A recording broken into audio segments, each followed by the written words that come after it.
I'm excited about today's episode of the Faith and Culture podcast. You're welcome, by the way, to this episode. Aby Oguntunde here speaking. And for the second time in the series of episodes we've had on the Faith and Culture podcast, we'll be having a guest on the show. And I'm super excited about this because this is not just another guest. This is as special as it gets. And I'm going to keep you guessing for the next few seconds. Who is ready for the reveal? Drum roll.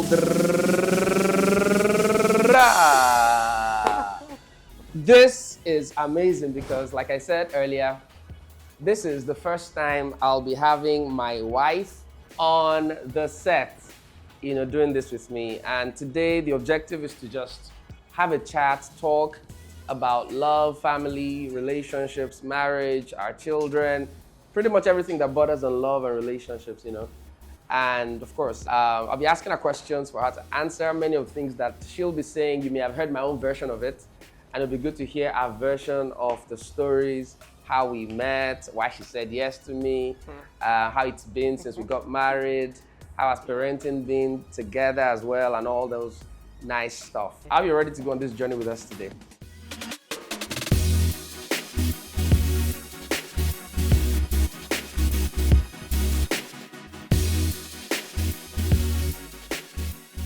So, welcome, Thank you. Aby. Would you introduce yourself, please? Go ahead. Okay. My name is Aby Oguntunde. He gave me Aby, by the way, actually, because I don't know, I was just so used to Abisola, but then he started calling me Aby, so yeah. I mean, it's cooler, it's nicer, yeah, actually, cheeky. I like it. So Aby Oguntunde here. Super excited to be here. Thank you for having me. Thank you for making it down here. Thank you for joining me on the set. Thank you. How does it feel It to be feels doing this great. with me? It feels good. It feels weird, but Weird, Aby. but Okay. yeah.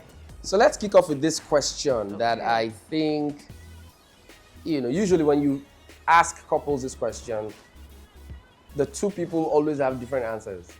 How did you meet? I mean, there are always two different narratives around it. So I have my own version, but I'd like to hear your version. I mean, a lot more people would like to hear your version of the story. So how did we meet? How did we meet? We met.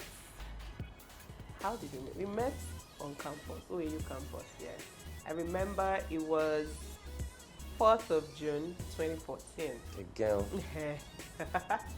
Yeah, June 4th, 2014. And where did we met at Main. Yes, that's Sports Pavilion. For those, that probably went to you get it. Right, we met at Sports Pavilion. I mean, I'd met you since before that time. I'd been it's seeing you. my story. I'd been seeing you since, but you met me. I don't know But I why. didn't Let's. meet you then. Yeah, of course. But I'd been seeing you. But that was the first time you saw me. Yeah. June 4th was the first time you saw me. Yeah, But but I'd been funny seeing thing, you for a I'd long actually time. heard about you, but I couldn't put a face to the name in that sense. Sure. I'd heard, Pastor Dami of Castle. So let me tell you guys a story. So we met, it was June 4, like I said. It was like we're having a Bible study for UJCM. Yes, I remember. UJCM Bible study.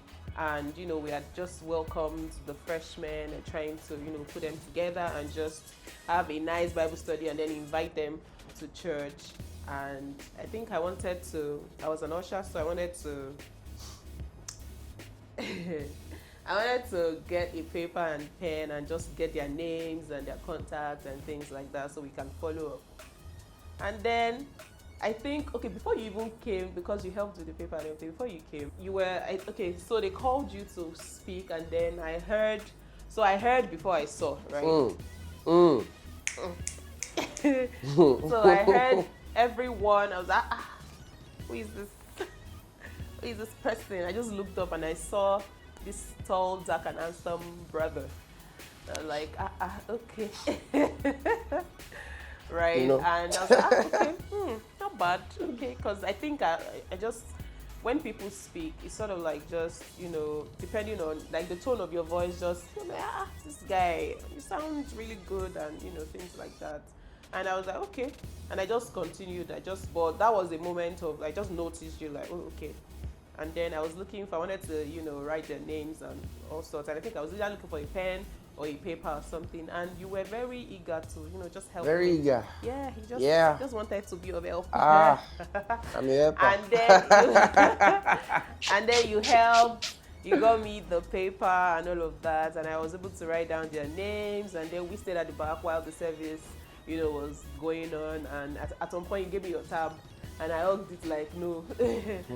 But then one thing that happened that day that just surprised me was after the service, and then you asked for my number. In my mind, I was like, Peter asked for this number, and then you asked for the number. The thing that you did that actually surprised me was you sent a text. That same night, and just saying, oh, it was really nice meeting you. And I don't know, usually like guys don't do that. They probably wait for like 2-3 days before they call you or something. But I mean, you know what you saw now.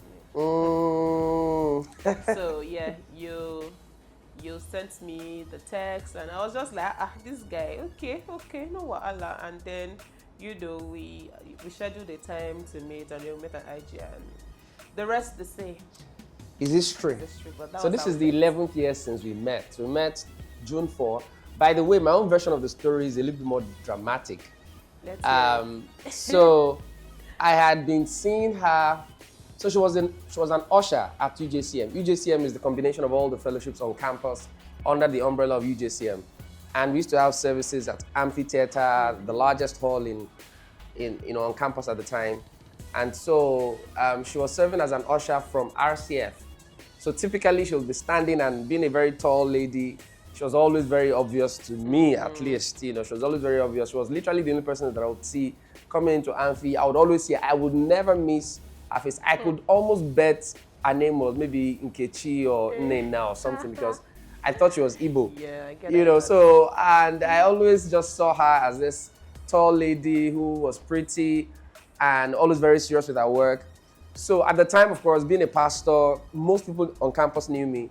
For some weird reason, this lady did not know me. So sometimes I'm coming to my seat, right? Even though I'm supposed to sit with the pastors, but she's probably in the way leading people to their seats, whether at Membol or Amphi. And when it gets to my turn, typically, other ushers would typically just lead the pastors to the pastor's seat. But this one will just say, go everywhere. Go everywhere everybody else is going to, or go somewhere and find yourself a seat. So we never really made eye contact particularly, but I knew her and I'd been observing her ever since, until that particular day when I saw her having this session with the freshmen, and I saw it as a very golden opportunity for me to engage her in a conversation and just talk to her. Of course, her own version of the story started from that moment, but I've been noticing her ever since, and that was why I was extra motivated when she needed a pen or a paper. I was like, my best or Lily, that kind of thing. And it was a really great moment to connect with her. And I'm definitely not one to ask for ladies' number. I mean, it's hardly ever even happened throughout my time on campus, to be very honest. But that one time, I asked for her number. I'd never done it before that time, asking a lady for her number. It hardly ever happened. In fact, what usually happened back then was I'll be introducing myself to people, and people will be like, Pastor Dami, you don't need to introduce yourself to me. I know you. Yeah. But for the first time, I was meeting someone that did not know me in the light of the Pastor Dami of Castle, and it was very refreshing for me, because I'm like, you don't know me. Yeah, that means I can build. I was asking you that, are you in the action committee or something? And like, you are the. Yeah, you just said that. I said I attended Castle. You said I attended Castle. I was like, okay, so are you a member of the action? And you're like, oh, you pastored. I was like, oh, interesting. You still even didn't click then. Yeah. Because later I was like, oh, this is the Pastor Dami of Castle. I see. Interesting. So, and that was how we met, and things evolved from there. We met a couple of times, and then, well, like she said, the rest, as they say, is history. But we became a lot closer in 2015. Yeah, it was. Yeah, when you came for it. How would you describe that season for you? Because by the way, that was the season you had your highest CGPA on campus. Yes, I remember. For some people. I had I was on 500 level. Yeah. 500 level is typically easy. Hey, back then there was a grace that I brought. I remember there was a grace. The day you asked me out. Yeah. I wrote an exam. Finish. Actually. I wrote an exam. I just finished writing the exam. It was in the evening. Yeah, I remember. I just finished writing the exam. And now took it to English department. Chai. English, can't they speak I no English? try. Hey! Oh my God. Yeah. I Okay, mean, so okay. that year, 2015, it was just so leading up to 2015. Let's tell that story. Yeah. Leading up to 2015, you know, after we met, I actually got into a relationship. Mm-hmm. Yeah. How are you? I mean, You met me. I went. Yeah. So you asked me the You question like, are you in a That's relationship? okay. I remember saying it was complicated. Yeah, or something. IGI And back then. Yeah. And then I got into the relationship July 13, I believe, and then got out of it October. But I didn't even tell you until like January. You know, you have me feeling like, oh, this baby is because of me. She broke up with this guy. It's because of instruction. It was God that told me to end It's the okay. relationship. It's okay. That one is another story. But leading up to then, we got talking. I think that was when you went to Abuja. So we got talking. We always talk. But you were not necessarily in my face. You were just trying to. But for a bit of context, so that people understand what it meant that I went to Abuja. 2014, when we met for the first time, I was my final year. But then I had an extra year. Yeah. So the last semester in 2014, or in that calendar year, I had an extra year, but it was a second semester extra year. So I didn't have to resume the next session. Semester was starting January, you understand? Yeah. So I went to Abuja for those entire period for like 6 or 7 months. Went to stay with my brother in Abuja. It was a very tough time for me because that extra year period was a very tough time. I was not expecting it. I totally wasn't expecting it. I think it was from like June. Yes, from like June till December. After we met, actually. You just needed to wait for us to meet before you went to Abuja. Right, so go ahead. Okay, so I think, so it was after, I remember very well one occasion. It was crossover 2014 into 2015. We were talking there. You even be asking me, how's your boyfriend? I'll be like, oh, he's fine. And you didn't know Jack. Like, you didn't even know anything. I was just going to say, oh, he's fine, he's good, he's fine, and all of that. And then, you know, we got talking and we're very close. We're getting closer, but there was still that day or day. Yeah, day or day. I'm just trying to respect and all of that. And I remember calling. I think I was the one that called you, or maybe you're the one that called me. I think you're the one that called me. You sang. Is you that called me? You know, you sang a song. I was not in the mood to talk to anybody that year. Remember now? You were always the one calling me, sending me text. Yes, I was keeping in touch. Yes, you were. In touch too. It wasn't like I was. Of course, but your keeping in touch kept us in touch. You get? Okay. We stayed in touch. But wait. Yeah. But I remember you sang. You sang crossover song. Yes, you sang this song. I remember. Which song? I can't remember the song, but I know you sang because I called you, like into that you used to When sing the Wind Blows. Is that the song I sang? I don't know the when song. the wind blows and the enemy roars. I don't know, but I know I called you. I know we're just talking. We're doing, oh, Happy New Year and things like that. I remember my sister, my siblings were there, my sister, my brother. Okay. And then you just sang one song, like maybe it was a song you sang in church or something, but I remember that now. Song, but I don't know. But that memory just stuck, and then so that was how we crossed into the new year. And then it wasn't long. I think we resumed very early, maybe like January 4th or 6th thereabouts. I don't remember now, but it was like the first week of January. And then you came. I think you came, and lectures are not started then because it was just new session. I mean, I don't even know why. I was just very early to school. And then you came, and then you wanted to see me. And then you came. I think I was staying in Rector's then. You came to my room, and then you were just sharing, you know, what you wanted to do during the extra year. You know, just things that you wanted to do, what you wanted to, you know, achieve, and all of that. And I think we did it, Shao. We did Skyline Ministry. Yeah. Skyline Ministries. I remember we had this shirt and we went to the orphanage. I remember I made a post about there was this baby I was carrying, so precious. I made a post on my Instagram. Probably one of my very first posts on Instagram, right? So I remember that time, and it was my final year as well. Yeah, it was my final year. I was still in 400 level because I met you when I was in 400 level. Yeah. So that means it was second semester 400 level. Okay. Yeah, it was second semester 400 level because something, you know, the strike. Yeah. So it was second semester 400 level. Then we got talking and all of that. And it was later. I think I was even fasting. I was in like 100 days fast or something like that. Maybe 50 days of reading then. And I remember when I eventually told you that I wasn't in a relationship, it was at night. think we're somewhere at sports on campus, and I just told you that, by the way, I'm not in a relationship and all that, and I don't even know how you responded. Maybe you were very happy or not, or you just did hard guy, okay, no, I'll just get this available, that kind of thing. But we got closer. I remember we were just after lectures or something, I would come and say hi. You would come to church sometimes. We saw almost every day for that 6-month period. Yeah, it was very. There was really nowhere we didn't see. We saw. We saw at Oduduwa, we saw at IGI, we saw at New Booker. Yeah. There was this place, All Souls.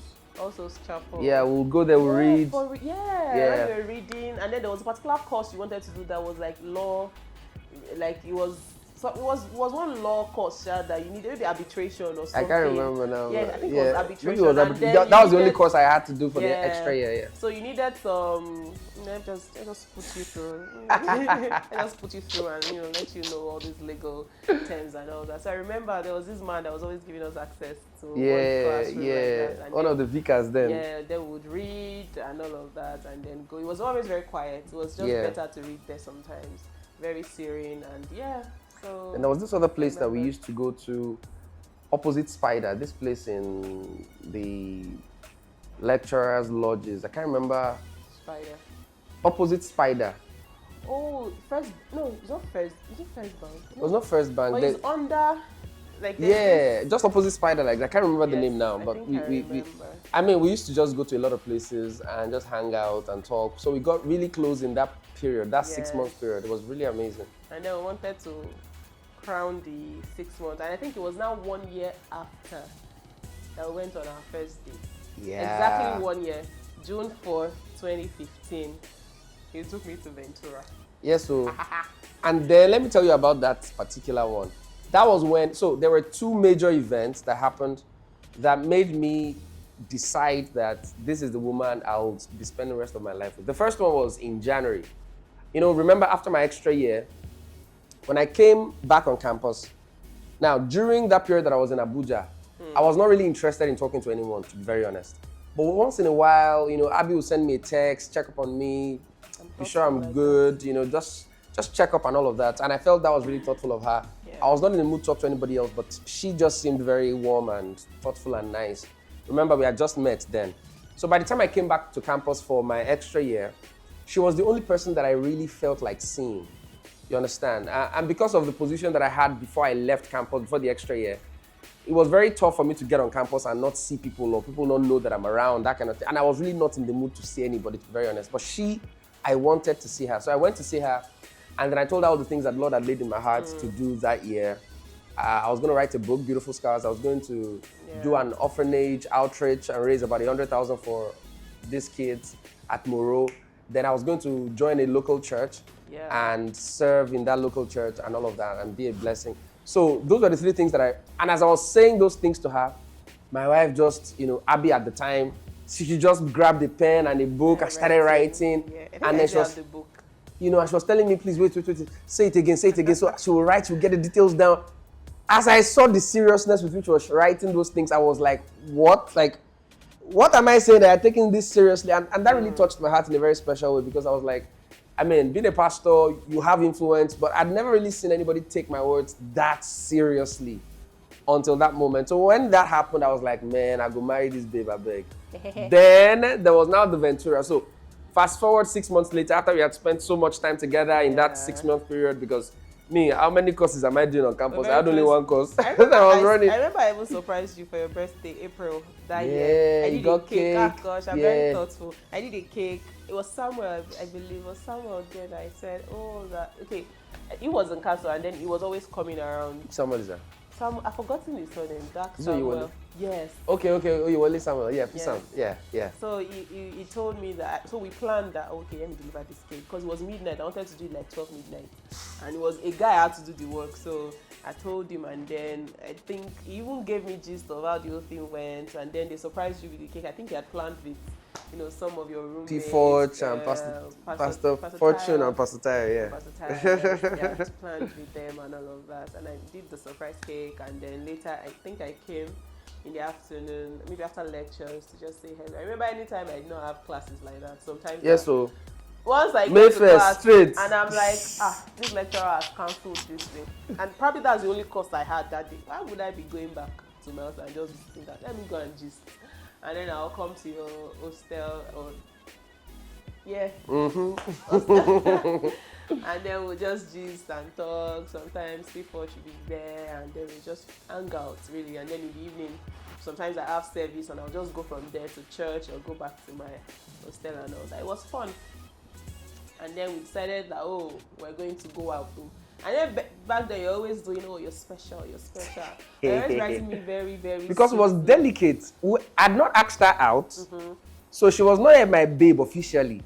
But I wanted her to know that, see, you are not like any other person to me. So the best way to couch it was, the closest you're to my special. heart. I would always say that word, you're special. You're when special. I buy books for her, I would autograph it, you're special, this one, that one, Thinking about it back then, I'm like, boy, why you not just talk what's in your mind? I think I remember the first time you said I love you and all. Hey! I have a book. They write all this. Hey! My heart must have flown out of my chest. I have a book. I remember then you're always sending very, very nice notes. You write sweet notes and all of that. Right, you write sweet notes. And then I had a book then, like a journal. I was always writing. Yeah, every text. I still have. My wife would write it down in long hand. Every text, yes. Child, that's true. She used to catalog every text. Even back the then. ones you send on WhatsApp and everything, I would write them out. I'll put the dates and everything I had. It's actually at home. The journal is at home right there. I had two, one red one and one brown one. I was always writing. And then, it was already doing, you're special. Like, this guy, okay, you said you're special now. You're special. So Ventura happened in June 4th. And I thought, let me take her out. Then she did the second thing that really, really struck a chord in my heart. I told her, okay, we'll go out and everything. We had planned. I'd already gotten this place in Ibadan. It was the reigning place, quote unquote, Ventura at the time. Then I told her, and then she said, well, she needs to call her mom to confirm if she can go. I was taken aback by that statement. I'm like, I don't get your mom. Where is she? She's in Ondo. I'm not taking you away. You are not going anywhere for more than a couple of hours. We're just leaving Ife for Ibadan. I'll be back the same day. Why are you calling your mom? But really, it really spoke to me in a very powerful way because it told me that she's a very accountable person. She's a very honest person. She's someone that can be trusted. Her mom was far away in Ondo. She would never know if her daughter went to Ibadan and got back that same day or if she even spent a couple of days away from Ife. She would never have known. So there was no real incentive to be accountable apart from the fact that that was her person. And that really, really ministered to me in a very powerful way. And I felt, this person, you're a good person. That really, really, it struck a really powerful chord in my heart. And I think those two things, but those two immutable things, I felt, I had to connect with her on the long term, even though I still did not ask her out after the Ventura outing. The asking out came like September. 3 months later. September, Well, Ventura was actually very special. I remember I was just very unsure, what am I going to wear? I was telling my friends, what am I going to wear? Okay, what's this and all of that. And for me, telling my mom was just like, I was trying to tell you where I'm going to because now school you send me that kind of thing. Like, so if I'm going out, and then I was just having this feeling like someone I know will just see me, and they will say, hello ma, I saw your daughter. I saw, because my uncle has done that thing before. That was like he saw someone that looked like me. He knew it wasn't me, but just because the person looked like me, he called my dad and said, I just saw someone that looked like Aby. I was like, but I'm not the one. But just the fact that she looked like me and all that, so I just wanted to be sure that, okay, can I go? And I remember that I told myself that if my mom had said, don't go, I will go. We'll just find somewhere to go to, in Ife on campus and all that. And it was fun. We had ice cream. We saw a movie, I think. And it was just fun. We have pictures. I did a few post-series last year, our anniversary, and I narrated stories around. I was wearing these orange and I sent skirts. Pictures as well. I posted pictures of the event. I remember the shirt you were wearing. I was the one that got it for you. Yeah. It was one of maybe it was I think it was your birthday gift. I don't remember all these things. I don't know how my wife remembers all these details. Flowery. She remembers what she bought, when she bought it, the occasion that made her buy it. Like, It's I remember incredible. the one shoe, the first shoe I bought for you. I saved. I don't like remember. I saved that shoe. The one in that got, NYSC. yes, that got I stolen. remember that one. I remember that. Eh, They stole it, so I They remember. stole that shoe. That's a me. Because I had saved. It was I my remember special back shoe. then, that shoe was like maybe 13 or 15. Nah, it was very special. It was like 13 or 15K as at 2015, and it was solid. Very nice. Okay, so Nice shoe. why did you say yes to me? Why did I say yes to you? You said sinner. Fine boy. I try, Abi. I try now. I had to fine boy. I say, I'm gonna say yes. Ushi. Okay, but let me give a backstory. So, as far back as 2012, 2011, maybe 2010 even, I just, as a growing believer and all of that, I just always knew, I just had that impression that I was going to marry a pastor. I just knew I was going to marry a pastor. I don't know how, but you know how you just know something so well, this is going to happen. So I always knew I was going to marry a pastor, yeah. And then fast forward to 2013, it was a trying period, for the family and all that. My dad was sick and all of that. But that period, so we had pastors, just come and pray for my dad and pray for all of us, just children, and just pray for the family. And I remember one of the pastors that came then just looked at me as I was praying. So he would pray for my brother, or pray for my sister, and they would just pray not like they would pray for all of us together, they would pray for each child. And then he just looked at me and prayed, and as he was praying, he was like, he said in Yoruba something like, oh, maybe like Alagba, Lumafe, or maybe Alufa, or something like that. And then I didn't even know there was, he didn't think that there were things like, oh, confirmations here and there, but it just felt like, you are saying something I already know. But there and then, that was like a confirmation in that sense. But in my mind, it was just like, oh, you're just saying something I already know. I already know this. And so when he said it, I was like, yes, that I know. So my first relationship, and then it was looking like, oh, this person is a minister, this, that. But when it didn't work, and I got the instruction from God to, just break that relationship. And then you came, and it's funny because, when I met you, I was entering another relationship entirely. So it wasn't even like, when you met me. Yeah, when I met you, yes, I was going to, I got into a relationship the very next month, right? But then after all of that, and with the way, I think one of the things that also struck me about you, because I remember when you invited me to Castle and I came and I attended the service, and I just saw, it was almost as though I could see the posture of your heart. I saw the way you were just so passionate about the things of God. I remember we used to say joking, that passion, right? Because your passion, and then, just seeing how this person is just, this is someone that is panting after God, so that was one of the major things, aside the fact that I already knew I was going to marry a pastor, and you sort of just fit into that, frame of, okay, you're going to marry a pastor, you're going to marry someone that is literally going to be about, the kingdom and all of that. So I always know it was like God was already preparing my heart. Then I just knew that I'm feeling peace about this thing. I'm at peace. I'm at home with this person, because if God could instruct me to break the relationship that I did, because it was a moment of, I was wailing. I remember that morning I was just wailing and crying, God, is this person, is this person, should I continue? Because I'm a loyalist, should I go on and try to make this work or not? And when I got the instruction, break up. So it was the same process. Okay, I'm breaking up with this person. And then God was saying, okay, and God was just opening up my heart to you that, okay, this is the person. And I remember making one statement one time that what will be if God has said you're we're going to be together, and again, you were just one person that, I told myself that even if we don't end up getting married, you're just going to be my friend, because you're a solid guy. Too much sense, too much wisdom. You're going to be my friend, even if we don't end up getting married or anything. But here we are. Yeah. Here we are. Yeah. So yeah, I think it was just that knowing, that conviction in my heart and that peace in my spirit that, this is the person for you. And I was very petty with some of my requirements. Now I was telling God that, I wanted someone with fine voice, fine handwriting, and fine fingernails. I'm telling you, it sounds petty, but honestly, you checked it. Fine fingernails, fine handwriting, sweet voice, which was actually the first thing that actually got my attention. It was your voice. I was like, Sally, somebody to sound nice. What an incredible conversation we've had so far. I mean, a lot of fun memories, stories, gists.